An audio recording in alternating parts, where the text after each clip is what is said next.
PTF and Race Lens power user Matt Vagvolgi back with you to talk about the Breeders' Cup Classic, very specifically an interesting long shot in the Breeders' Cup Classic. Race Lens sponsored this video. Going to be hearing from them a little bit later on, and we're going to be using the power of the product, Matt, to show people how it can be used to help folks find interesting horses. Not always long shots, just kind of worked out that way in this case, but give me a little bit of an overview of how you integrate Race Lens into your Breeders' Cup preparations.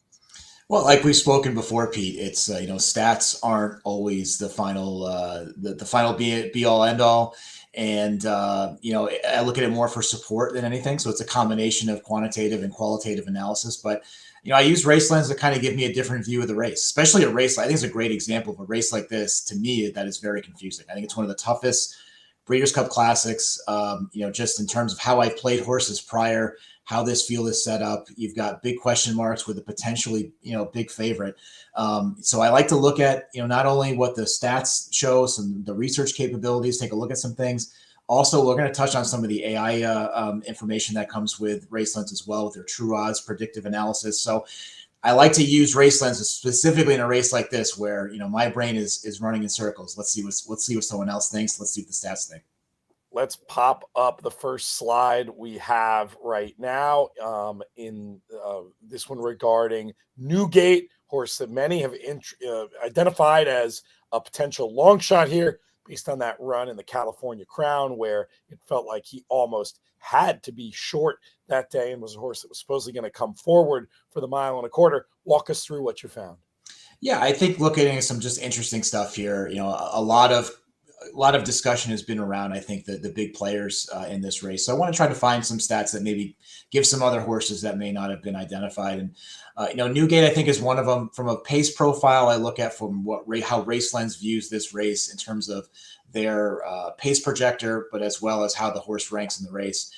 And, again, should settle mid-pack and looks to have the best middle and late pace. So kind of that grinding style of pace that leads to a really nice late pace figure, and it's done well. So it kind of parlays into how a horse is run. That's kind of how my brain works. I look at something very basic overview and then try to drill down a little bit. And we've talked a lot about, different ways to use pace in Race Lens, and this fits. I mean, if you look at it, these are all from the last year. So 74 starts, dirt route with the best late pace figure in the race. Again, a very nice win percentage, 28% wins, over 58% of the time in the money. Again, a negative 17% ROI doesn't bother me. It just gives me an idea. Can these horses come from off the pace? I think the answer is yes. And you got a big late pace figure from Newgate. That's going to be a gigantic price, in my opinion, based on where I think money is going to go. And then also looking at how horses are working up. This is a stat that has a relatively small sample size when you look at it from a graded stakes perspective, but when it fits, it hits. And I like this stat from graded stakes. You're looking at a bullet workout in the last 7 days, going 5 furlongs. 89 starts, 26% winners, a very nice healthy ROI of 23%. So combination of where does this horse fit in the race? How does it play into a track profile? And then when you look at it from maybe some nuances of how the horse has been working up to the race, I think a few different directions that give me a little bit of pause and maybe to look at this horse as an option, at least underneath. I get it. Just to underline a couple of things really quickly, the Del Mar, people think of the track profile as being very hard for closers. Visually, to me, that's how it has been the last couple of seasons. But the numbers telling a little bit of a different story, where it's at least fair for a horse with a good or the best LP in the race. And remember, this stat, that's taken in isolation, all races. Think about how many days it's impossibly speed biased out there, or how many days there's just no real front runner. Now you've got a pace that just has to develop, especially with that draw of City of Troy down at the inside. Ryan Moore is going to be going hammer and tongs. John Velasquez is not going to want to be very far, if at all, behind him. The pace is going to press. It could very well set up for a closer. I can't see him winning personally, but I really like him for underneath in exotics. And then just to back up, you mentioned about the small sample of the bullet work at 5 furlongs in the last 7 days. Barry Meadow recently did a book called The Skeptical Handicapper and used that angle as an add-on to many other angles. And almost any angle he tested, when it also had that bullet 5 furlong work, the ROI got better, the strike rate went better.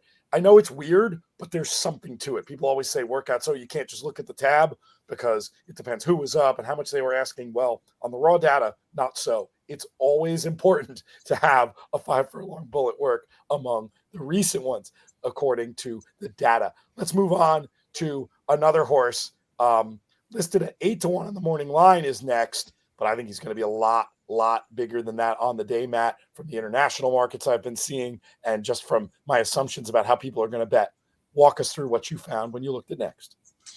Yeah, I just want to, again, kind of look at some different horses in the race here. And this is a horse that I do like overall, but when you kind of look at it from a perspective, a trainer perspective, I think this is a little bit interesting. And you look at, distance and surface, good sample of 56 starts, 29% wins, over that $2 ROI, $2.06 ROI. Then, looking at it from a layoff perspective, I know this seems kind of, 101, but I like to look at different layoff periods for trainers to see where their comfort zone is, where they feel they do the best. And I think this is one of them. Again, 60 start sample, 30% wins, a very nice 212 ROI. And then I also like, this is an angle that I've been using quite a bit over the last couple of years is how a trainer progresses their horses off of a win. Do they regress? Can they step this horse up? Do they put him in the right spots? And I think the answer is yes here. Again, 45 starts, 40% wins here, and a very, very nice $2.84 ROI. So again, the layoff as well as coming off of a win, I think are very big in this direction. The stakes record as well, small sample, but again, the trainer can compete in these stakes ranks as well. But the two that really I like, the layoff as well as coming off of a win, getting this horse very ready for this race. Going to be a tall task here, but again, I think there's history with this horse that can show that can compete and step up to the next level here. And just to give you an idea, when I talk about international markets having a very different perspective than that 8-1 of the morning line, this horse's best price internationally right now, 30-1. Talking about a huge bomb. Now, I'm not saying he's going to be that big on the tote. He's at what I would call the sharpest book overseas, 16. That probably feels about right. 12, 16, somewhere in there. We'll come back and we're going to get your thoughts on how you're actually going to bet this race in a moment. But I wanted to bring in another of these Race Lens slides powered by Equibase that you created for us. And this is the race projection. Tell us why you wanted to share this. I wanted to show this. I don't think we've brought this up or showed visuals of this, Pete. And I think the reason why I wanted to show this today, again, is when I have a situation where I may not be sold on the race, or at least have an opinion based on my own analysis, my own models, etc. So again, I kind of look to other options to see what other areas are thinking, especially with more in the machine learning style. What you're seeing is the pace projections generated from the True Odds predictive analysis. That is a section on Racelens, so it's a tab on Racelens where you can get kind of the AI approach to it, showing their race projection.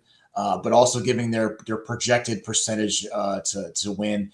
And as you can see here, they do have Newgate up top. I'm not sure if I'm believing Newgate up top, but again, giving me a different perspective, a different idea, a different analysis as to where they feel horses will fit. Obviously, they have City of Troy in the mix.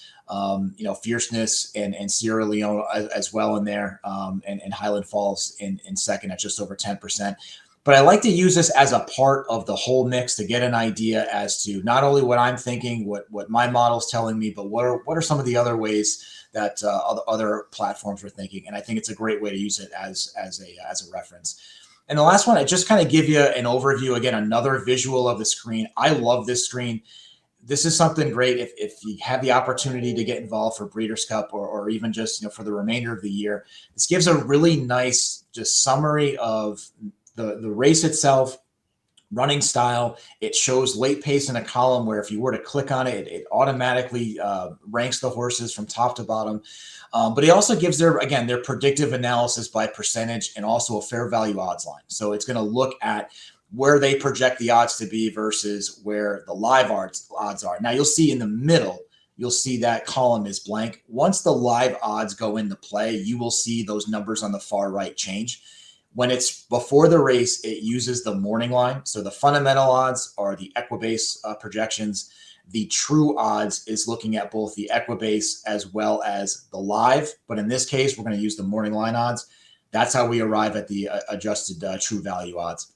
The highlight in yellow will tell you where the value is in terms of the current price versus their projected price. So again, and I also think another column that's right before that as well is the in the money odds, right? So giving a projection on a percentage of in the money, which, again, whether you're just playing the Breeders' Cup or like myself playing in the BCBC, horses underneath can make all the difference. It's not so much on top. So again, I like to get an idea as to kind of what they're thinking for that, and kind of bring that into my own analysis. But I think, these are the weekends where, that kind of information can be really helpful. It's also good information when, again, like I said before, I think this is the toughest Breeders' Cup Classic that I've seen in terms of handicapping the race in several years. Well, we're going to get your thought on it, Matt, in terms of a selection and how you want to use some of this data we've been talking about. But first, let's give a little bit of a shout out to our friends at Race Lens. Specifically, we know we got a lot of contest players in the mix.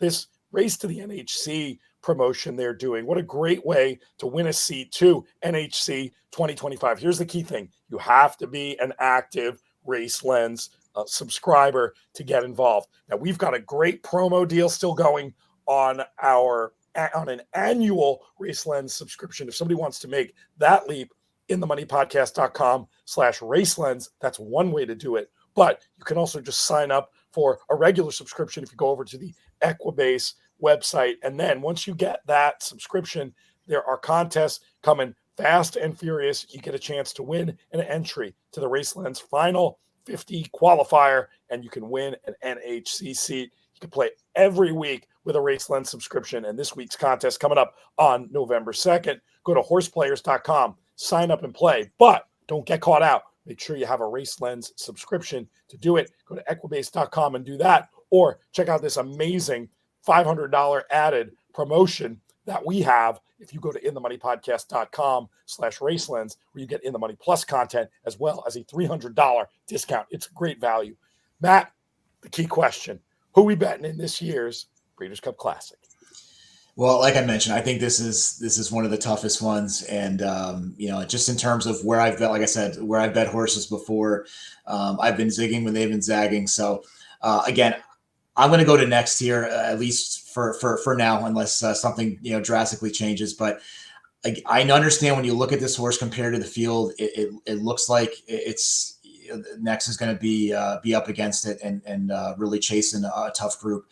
I just feel that this horse, based on not only what we just showed you here today, but also on my stuff, my algorithm has this horse as tops in the field, as well as very strong pace figures as well. I think it's the right setup. Also, could very well be the fastest horse in the race. I know a lot of people are disagreeing with me on that, but I do feel that next will have a shot. And I also do feel, I know this is more kind of the qualitative side of it, but I feel that next has a little bit of Torpedo Anna in it, in this horse, where runs to levels and put into a seemingly incredibly difficult spot. These horses step up and run their best. I feel this horse is training well, is in a good spot. Very, very tough competition. You've got a very questionable horse with the favorite, with Surface, right? So I mean, there's question marks all around for a lot of horses that will take money. So I'm going to go for next year at a price, and hopefully it's in line with those odds that you gave in Faraway Places, Pete. Very, very. I love the Faraway Places reference. Shout out Gil Alexander, my man, on that one. And yeah, if you get Newgate up in the number with next, you're really going to have something. Great info from you, Matt. Love having you on. Make sure you check out Race Lens for a lot more great info, and Matt will have you back soon. Awesome, Pete. Thanks.